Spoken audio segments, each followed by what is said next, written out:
Hello friends, இன்றைக்கி பார்த்தீங்கன்னா நல்ல ஒரு ஹெல்த்தியான ஒரு ஸ்நாக்ஸ் ஐட்டம் தான் நம்ம பார்க்க போகிறோம். வாங்க பார்க்கலாம்.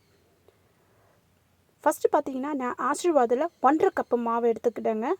நல்ல 4 ஸ்பூன் நெய் எடுத்துக்கிட்டு நல்லா அந்த மாவை போட்டுட்டு நல்லா பச்சை வாசனை போகிற வரைக்கும் நல்லா வறுத்து எடுத்துடலாம். பச்சை வாசனை போகிற வரைக்கும் நல்லா வறுக்கணுங்க அது. அதுக்கப்புறம் பார்த்திங்கன்னா 1.5 கப்பு தண்ணி எடுத்துக்கிறேன் நான். அதே கப்பில் 1.5 கப் சுகர் எடுத்துக்கிட்டேன்.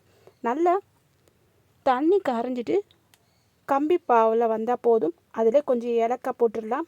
போட்டுட்டு நல்லா பாவு லைட்டான பாவு வந்தால் போதுங்க. அதுக்கப்புறமா மாவை எடுத்து மிக்ஸ் பண்ணிடலாம். நல்லா மிக்ஸ் பண்ணிட்ட அப்புறமா பிளேட்டில் எண்ணெயோ நெய்யோ ஏதோ ஒன்று தடவிட்டு உடனே நம்ம அதில் போட்டுடணும். அந்த மாவை நல்லா போட்டுட்டு நல்லா சதுரமாக பண்ணிவிட்டு நம்ம எந்த ஷேப் வேணுமோ அந்த ஒரு ஷேப் எடுத்தோன்னா ஒரு சூப்பரான ஸ்நாக்ஸ் ரெடி. பசங்களுக்கு நல்ல ஹெல்த்தியானது.